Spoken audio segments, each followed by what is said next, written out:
मेरे मीठे बच्चों, तुम मुझे ईश्वर, अल्लाह, शिव, यहोवा, गॉड आदि नामों से पुकारते हो।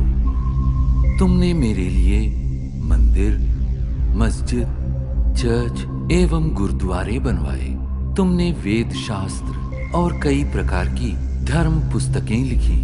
मेरे पास पहुंचने के लिए तुमने पूजा, अर्चना, तप आदि किए। तुमने मेरे नाम पर अनेक युद्ध किए और मेरे लिए कई त्याग व बलिदान दिए। लेकिन दुर्भाग्यवश न तो मुझे कोई भी प्राप्त कर सका और न ही मेरे पास पहुंच पाया।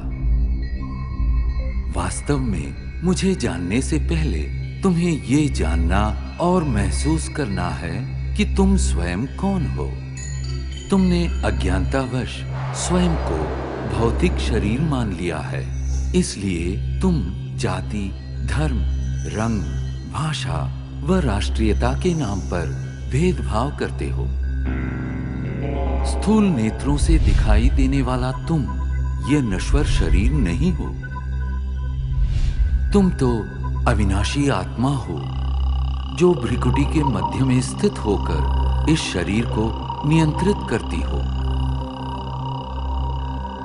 अतः स्वयं को शरीर द्वारा कर्म करने वाली आत्मा अनुभव करो।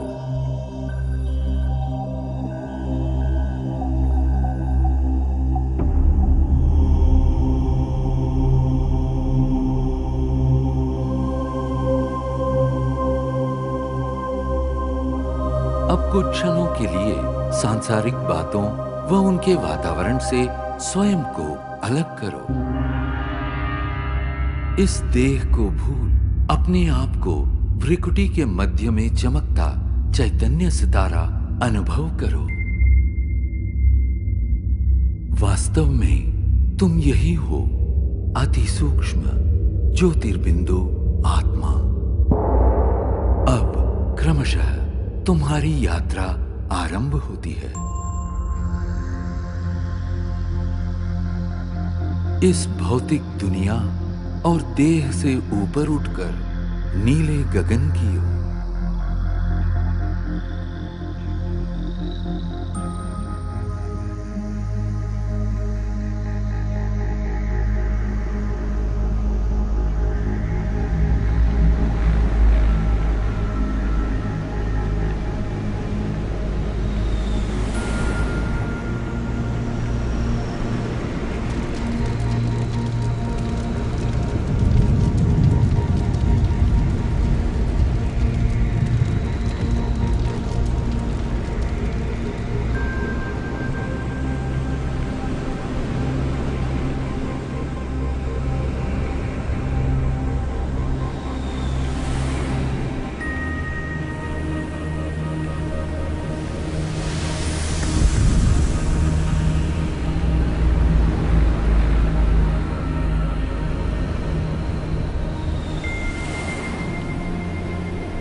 सूर्य, चंद्र, तारागणों से भी पार अब तुम एक सुनहरे प्रकाश युक्त दुनिया में पहुंच चुके हो।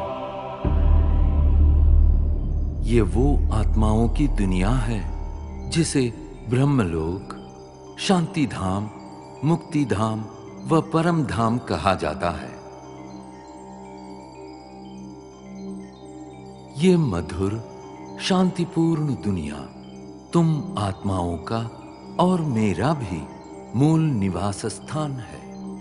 मैं तुम आत्माओं का पिता, परम पिता परमात्मा शिव हूं। तुम आत्माओं की तरह मैं भी अति सूक्ष्म हूं। ज्योतिर्बिंदु होते हुए भी ज्ञान गुणों में सिंधु के समान हूं। मैं सर्वशक्तिमान जन्म मृत्यु के चक्र से परे होने के कारण सदा पावन हूं। तुम सब आत्माएं मेरी प्रिय संतान हो। प्रारंभ में तुम आत्माएं भी मेरे साथ परम धाम में ही निवास करती थी। बाद में तुम जन्म और कर्म का अविनाशी अभिनय करते सृष्टि नाटक मंच पर अवतरित होते हो।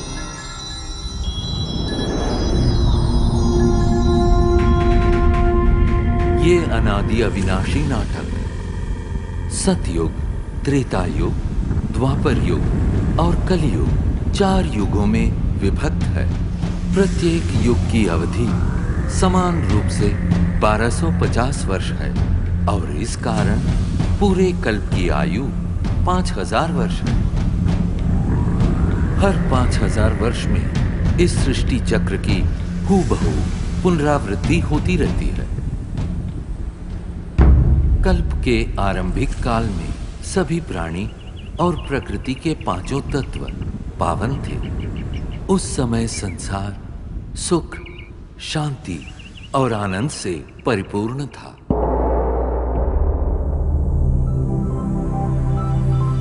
यही वो समय है जिसे सतयुग और त्रेता युग के नाम से जाना जाता है, जहां तुम देवी देवता के रूप में रहते थे।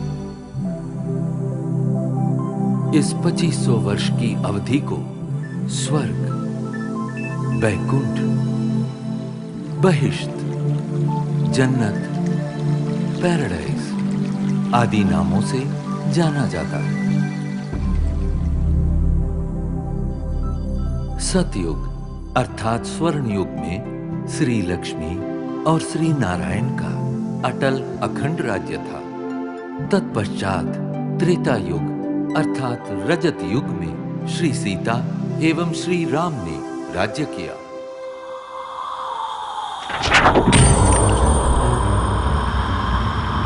द्वापर युग में देहभान के कारण तुम विकारों में प्रविष्ट हो गए और इस कारण अपनी शक्तियां खोने लगे। इस अवधि में भिन्न भिन्न धर्म पिताएं आए और अपना धर्म स्थापित किए। प्रारंभ में इन धर्मों की स्थापना सारी मानव जाति को एक सूत्र में बांधने और उनका सही मार्ग प्रदर्शन करने के लिए हुई थी। अब इस कलियुग अर्थात कलह युग में मानव मन में विद्यमान 5 विकार चरम सीमा पर है, जिनके कारण 5 तत्व प्रदूषित हो गए हैं और तुम शांति एवं खुशियों से वंचित हो गए हो। परिणामतः दुख, अशांति के दलदल से मुक्ति पाने के लिए तुम मुझे पुकारने लगे। यदा यदा हि धर्मस्य ग्लानिर्भवति भारत अभ्युत्थानमधर्मस्य तदात्मानं सृजाम्यहम् परित्राणाय साधूनां विनाशाय च दुष्कृतां धर्म संस्थापनार्थाय संभवामि युगे युगे।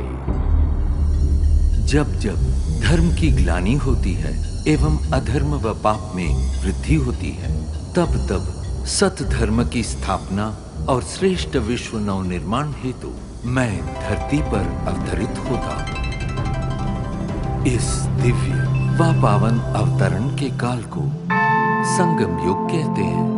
कलियुग और सतयुग के संगम का ये समय अत्यंत कल्याणकारी है। गीता में दिए इन वचनों के अनुसार अब भारत भूमि पर मेरा अवतरण हो चुका है। प्रजापिता ब्रह्मा के साकार मानवीय तन में मैं प्रविष्ट एवं सन्निविष्ट होकर सहज गीता ज्ञान एवं राजयोग द्वारा तुम आत्माओं को पावन बनाने का महान कार्य कर रहा हूं। अब तुम देह सहित देह के सर्व संबंधों को भूल स्वयं को आत्मा निश्चय कर मुझ परम पिता परमात्मा को याद करो। यही राजयोग है जिसके द्वारा तुम्हारे जन्म जन्मांतर के विकर्म दग्ध होंगे और तुम सर्वगुणों एवं सर्वशक्तियों से संपन्न हो जाओगे। याद रखो, प्रकृति के पांचों तत्व भी तुम्हारे इसी संपन्नता की प्रतीक्षा कर रहे हैं। मेरे प्यारे बच्चों, मैं वही हूं जिसे तुम अनेक वर्षों से खोज रहे हो। मैं तुम्हारा अनादि पिता हूं। मैं जो हूं, जैसा हूं, मुझे भली भांति पहचानो और मेरी श्रीमत पर चलो, ताकि आने वाले स्वर्णिम युग में तुम अनेक जन्मों का श्रेष्ठ भाग्य प्राप्त कर सको। ओम